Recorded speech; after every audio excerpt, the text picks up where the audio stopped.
Hello mga bossing, kumusta kayo dyan? Ayan, ang bida natin sa video na to is si Binzo ng Susuran.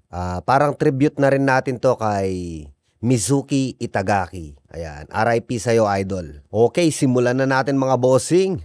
Si Binzo po ay hindi po siya sa Kraus ha. Sa Susuran po siya pero ang Susuran nila is sa high and low, hindi sa Kraus. Linawin lang po natin. At ang tunay na pangalan ni Binzo sa movie na to at ang tunay niyang pangalan is Kozo Miyauchi. Sa real life naman si Mizuki Itagaki. Si Binzo ay isang third year student sa Susuran. At kilala si Binzo bilang isang matibay, as in sobrang tibay pagdating sa pakikipaglaban at agresibo. Si Binzo mga bossing ay isa sa mga rumirepresenta sa Susuran dahil sa pagiging matibay nito. Ang Susuran po kasi ay kilala sa mga matitibay na estudyante pagdating sa pakikipaglaban. Kagaya nila Serizawa, Genji, Kazuyo, Rao or Lau. Ayan, puro matitibay yan mga boss. At kabilang si Binzo sa mga matitibay na yon. Third year high school na si Binzo nang mag-transfer po siya sa Susuran. At sa unang araw niya sa eskwelahan, nakalaban kagad niya si Rao or Lau. At sa kasamaang palad, natalo po si Binzo mga boss. At hindi naman nakakapagtaka yun. At magmula nun, napabilang na siya sa Rao faction. At siya ang tumayo bilang Special Attack Captain. At ang trabaho niya sa Rao faction is siya po ang unang haharap sa lahat ng mga potensyal na pwedeng maging kalaban ng grupo nila. At lahat ng pwedeng humamon sa grupo nila o kay Rao, siya yung unang haharapin. Isa sa pag-uugali ni Binzo mga bossing is yung para siyang para siyang laging nakachongke, lagi siyang lap trip. Kahit sa kasalukuyang nakikipaglaban siya, palagi siyang tumatawa. Kaya hindi nalalayo yung karakter niya kay Tatsuya Eguchi na siya rin naman yung gumanap. At ito naman ang isa sa maganda kay Binzo. Si Binzo mga boss, nirerespeto niya yung mga alam niyang mas malakas sa kanya at yung mga gustong lumaban sa kanya. Hindi siya yung klase ng bitter na fighter. Hindi siya ganun.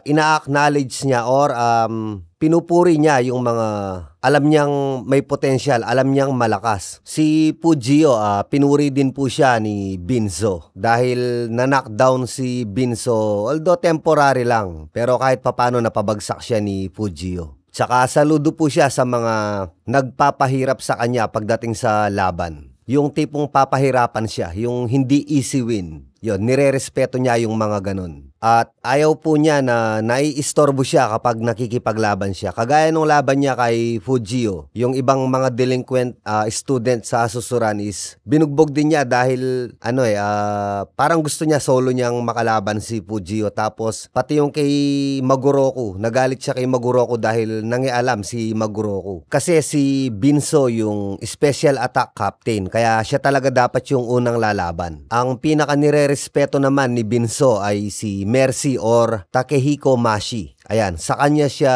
nakikinig. Kapag pinatigil siya ni Mercy, tumitigil na si Binzo. Si Binzo mga boss ay kilala bilang isang mapanganib na kalaban dahil hindi siya nananatiling nakabagsak kung mapabagsak mo man siya. Kaya binansagan din siyang zombie of Susuran. Ilang beses man siyang mapabagsak, tatayo at tatayo ulit yan para lumaban. Ewan ko kung anong klaseng laban ang naganap sa kanila ni Rao kaya natalo siya. Wala po kasing video. Siguro natagalan yung pagbangon niya. And si Binzo mga boss, wala po siyang any fighting style. Kumbaga balagbag siya makipaglaban. Parang suntukan kalye talaga. Walang technique, walang kung ano-anong style, walang ganon. Basta balagbagang suntukan lang. Mabilis at balagbag pero malakas. Malakas na suntok, malakas na sipa. Hindi niya kailangan ng mga techniques. Yung lakas lang talaga niya ang panlaban niya at yung tibay niya. Isa pa mga boss, hindi siya dumidepensa. Hindi niya sinasangga yung mga suntok. Tinatanggap niya lang yung mga suntok sa kanya. Ganun kalaki ang tiwala niya sa kakayahan niya. Ipinapakita at ipinapadama niya sa kalaban niya na hindi siya nasasaktan, hindi siya tinatablan at matibay siya. Tamaan man siya ng sobrang lakas na suntok o sipa, knockdown man siya, babangon siya ulit na parang walang nangyari. Parang sinasabi niya sa kalaban niya na wala, mahina. Parang ganon. Kapag nakakatanggap siya ng mga ganon kalalakas na atake, mas lalo siyang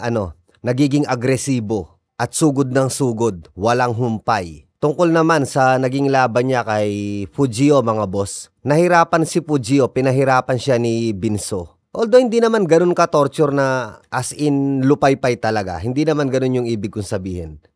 Hindi siya naging madaling kalaban para kay Fujio. And halos lahat ng atake ni Fujio, tumama lahat yon kay Binzo. Although napabagsak niya pero bumangon pa rin na parang wala lang. Kagaya ng sinabi ko kanina.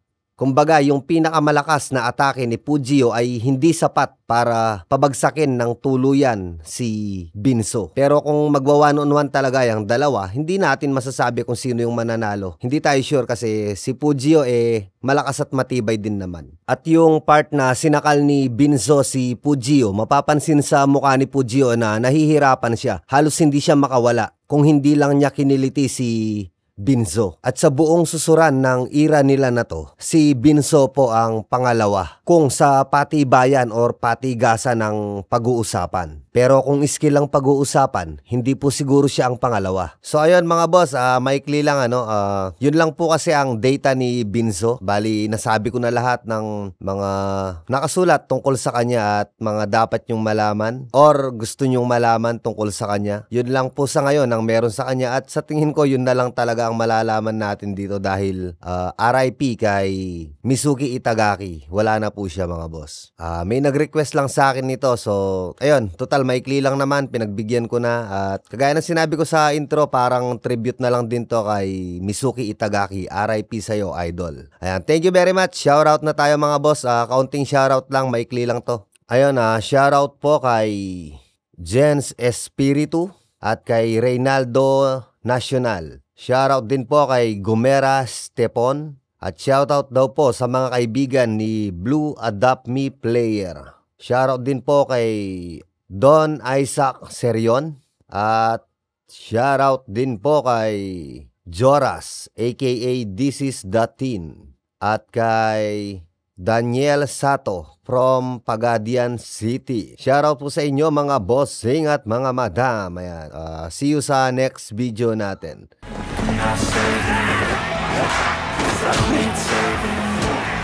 Everything I've been chasing, all here for the taking.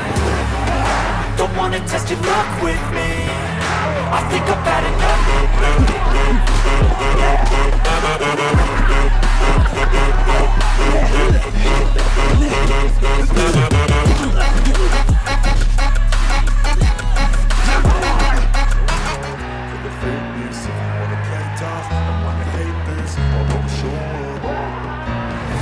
Slow up, no I don't